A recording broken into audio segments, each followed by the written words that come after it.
All right, so I got a request to make videos on how I catch news. So first things first, before we start, my trading style is particularly based off how the banks find the liquidity that they need to push the market either up or down. So since my trading style is based off of the liquidity on how the banks trade, news is just it's so easy. So let's start with it. First things first, we're gonna go to Forex Factory real quick. Let's update Forex Factory. What do we have? So tomorrow we have CPI M/M. It's very important for you to be a nerd. I'm gonna say that again. It's very important that you become a nerd on what these things mean. Okay? CPI is the change in price in goods and services purchased by the consumers, pretty much meaning it wants to know what the consumers, what are we doing here in America as far as consuming. Once you start realizing stuff like that and like actually going, pressing here, clicking on this, reading stuff like this, I'm not gonna read it now, but starting to get really into all of like going to these stories and reading and understanding what's going on, you'll start to say, oh, you'll be able to predict the news. Tomorrow is news, right? We already know the dollar, the Fed has been very hawkish on the dollar and raising the interest rates. We have another interest rates meeting November the 2nd where they're already projecting that it's going to be 75 basis points. So that's good for the currency. That means the dollar is going to be strong. It's been strong for a long time. This is the problem that we're having, raising interest rates because there's too many jobs out there. Too many people are spending and not enough people are going to jobs, so they have to balance it out. So they're using inflation, like throwing the sword down on inflation to fix that issue. So that's what's going on now. So now that you know that, you can basically go off of what we can come over to price action. So price action is showing on the daily. So I use AUD USD because actually trade AUD USD every morning. I just don't put it out as trade setups. I just take them on a different server. So we see that the sentiment is bearish. The dollar has been super duper strong. So since there's going to be news tomorrow, London session is not worth trading. London session is the session where this AUD USD is going to set up for a sale. Now, I trade supply and demand. So that's a supply. There. This is a supply. This candle right here came and induced buyers into the market.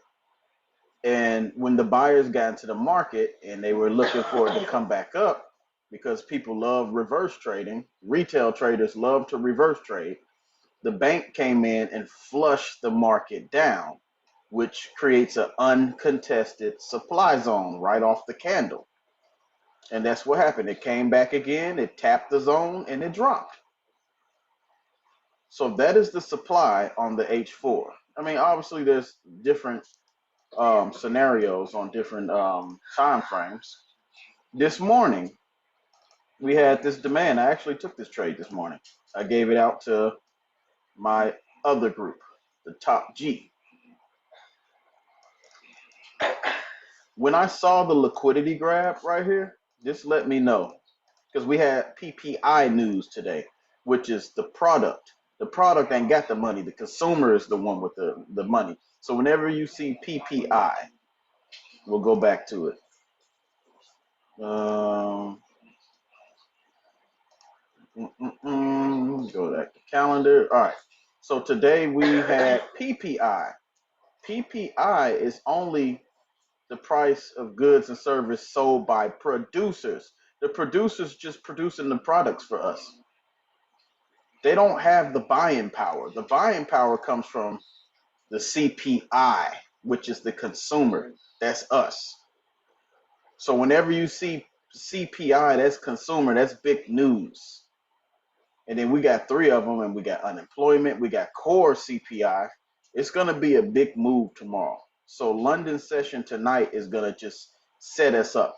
So what tends to happen during news is this, depending on what time frame we got going over here. So I took when I saw this liquidity sweep off this demand, we actually got in at the candle. So this is the rejection candles, and we got in right there, and we got a nice quick 35 pip move, right? Some traders will probably be trying to swing it up there. This is counter trending because the weekly candle is still bearish. So counter trends are cool. I get out of there immediately, be in and out. So let's do this. We're going to go to that GJ, and I'm going to show you with supply and demand. Supply and demand works every time, regardless of whatever somebody thinks about supply and demand. Supply and demand works every time. So when I gave out that trade for GJ, let's do this. We're going to go to replay. We were right here, right? This is all you saw. Now I'm going to give you a small synopsis of what went down with GJ. On the H1. All right. This is how supply and demand works. The market flushed down. There was a liquidity grab. The market left a gap. Candles that have no wicks on them are gaps. So when the market goes in one direction and there's not enough bullish pressure, it's going to come and fill gaps in. All these gaps.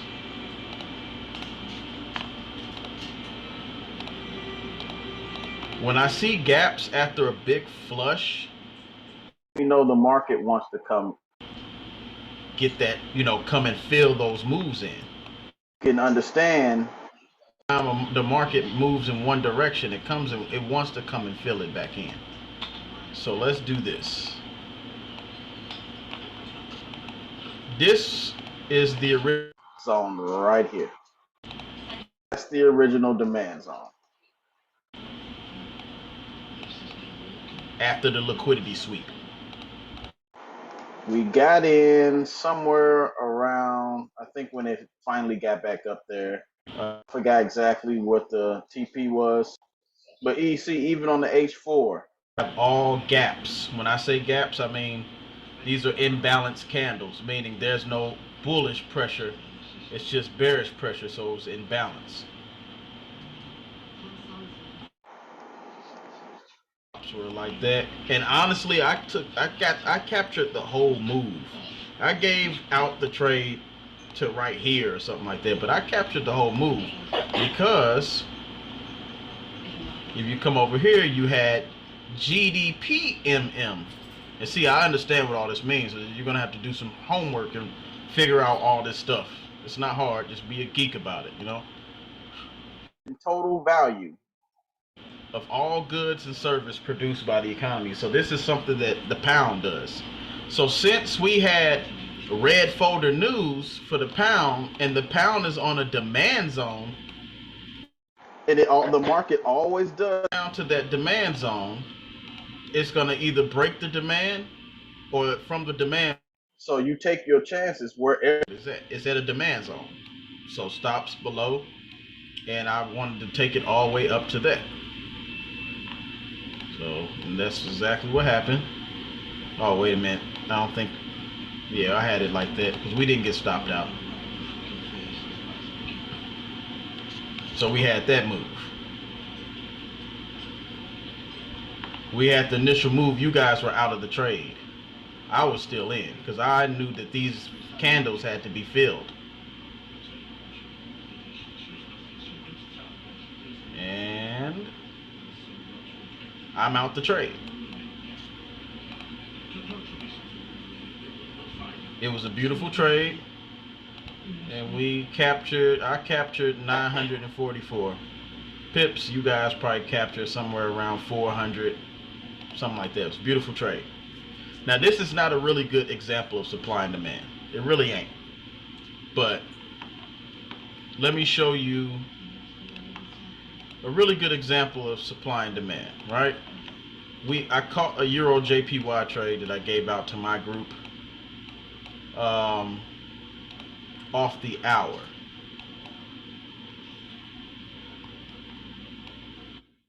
So this is the setup right here. Now remember, supply and demand, all these big sharp moves down right here, they mean a lot. The market leaves clues, but this candle right here, these candles right here was the origin of this whole move down. The origin came from right here. You know, the last blue candle. And as you can see, the market flushed it down. And when it comes back, see, when it flushes it, it creates an uncontested supply. So when it came back up here, it tapped it. And this is what I do, and this is what I teach my students. This candle is the rejection candle off the supply. Then we have, what you want is the candle to break. See how this candle broke this candle and it closed below this candle? That is your entry candle right there. And you put the stop below the supply, above the supply. And see, I was coming for this liquidity right there. Right here on a lower time frame, that is a demand. And I already know that just from looking at market structure. As you can see, it wicked it and went up, and you could have got the buy off that demand.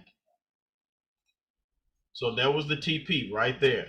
I know exactly what I'm looking at when it comes to supply and demand. My eyes are trained. I teach my students in my class this stuff. Obviously, I'm part of Bruce's stuff, but I'm also I got my own group. So as soon as the candle broke, we got in. Using drawdown a little bit, it came down a little bit, it tapped the zone one more time, so that would have been a double top on the supply, and then from there it collected the orders off the order block and dumped right down and hit the TP right at the demand and bought it back up a little. But see, what happens is this. See that candle? Let's take this off. See this candle right here? This was inducing buyers, like retail buyers, to get into the market, and then it dropped it down. So this created supply right here, and that's why when it broke, it retested the supply. And this candle right here, this big bear candle right here, is the break of the candle. So you could have got back in right there, stops above that, and took this whole move down. And obviously you'd have to see where liquidity spots at. This is going to get broken because it was already touched. So each time it touched supply and demand, it gets weaker. So this came down to here. You could have took it down to here, but I already know this down here is liquidity. This is where all the money is at. This is where all the traders came in. So I already knew the market was going to come down here, wick them out of their trades, come down a little bit more down to here to another liquidity spot. Look, and wicked this liquidity, or when I say liquidity, support and resistance. It kills support and resistance traders. People were trying to put buys in right here, took all their liquidity, came back up. Came down here, took out the liquidity for support and resistance traders, then came back up here. It's frustrated when you trade support and resistance because you don't understand supply and demand. Supply and demand hunts support and resistance traders. That's the whole idea. Because it's retail traders are going to trade support and resistance, And how many times you been in a trade like this and I'm gonna take it and got wicked out and it went your way? Just because you didn't know where the supply and demand was at. So again, we even come over to NAS 100. NAS 100 moves off the dollar. Let's just say we got news right here. Here's the supply right here. Let's say we got news and the market was right here. Now, okay, we got news coming up.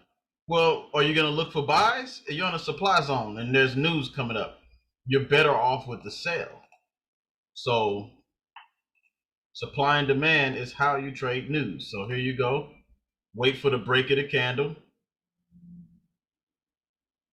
That's the break of the candle right there. It broke all of those candles. When that candle closed, you get in, stops above. You could take out this first liquidity spot right here where support and resistance traders are going to probably come in at. And that's probably, you know, easy little trade for you. Well, that's slow. And see, it even came back and tagged it. And you could have got in right there. There would have been a better entry right at the supply zone. And look at that. Dropped. Here's a demand. Oh, let's stop this for a second. This is a demand zone, like the last red candle. And I love when I see consolidation. So this was a demand zone. This was liquidity grab off that demand. So supply and demand could be liquidity grab too. When you see these liquidity grabs and then close back up, you already know this is going back up. But look what happened here. The reason why this demand worked, it tapped it and gave you that many pips off that move right there, and then it came down. The reason why it came down, see, if the market is bearish, you should be selling on the supplies. If the market is bullish, you should buy on the demands. So since NAS 100 is so bullish, you're going to have a higher probability of selling off supply instead of demand. So I wouldn't be looking for demand trades until it's time for it to be bullish. And a good example of that would be UJ. UJ literally, if you look at this, like the next demand on UJ is right here. When UJ returns down here, it's going to be a buy right off the demand. If we come over to the hour, here's an hour demand. It's always the last red candles, right? And then there's plenty of demands that it already, here's a demand right here. See that red candle? It tapped it, went up. Even this, see the red candle right there? It's really simple. It's very simple. And this is my trading style. And this is what I do. See where this, I'm sure when it whipped down here, look right there, demand.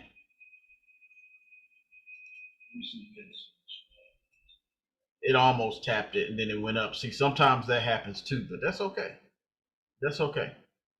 Because what it is rally, base, and even right here, there's a demand right there. That's why I was basing. And you don't have to put all these in. Just try to keep the chart clean. But rally, base, rally, base, rally.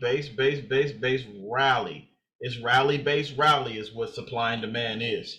So I already know if I'm going to plan a trade for UJ and I wanted to continue going up, it's going to come down right here and give me a trade to continue. The trend is the friend. Trend is your friend. I said the trend is the friend. And I would get in, stops below, and start going for a new high. But in order to get in, the rules are simple. Like right here, when it came down, that's the rejection candle. This candle broke that rejection candle. You get in when the candle closes and you take it. It's that simple. And if you follow this trading strategy, the news is just a plus. It's a given. So that's pretty much how I trade the news. It's really simple. Yes, I have my own group, and I'm also with Bruce. Also with his Genesis. I mean, not Genesis, with bullish currency, but I have to do this because I can't teach this in Bruce's group. I have to teach this on my own because Bruce don't trade like this. So that's perfectly fine. But that's how I do it. Any questions?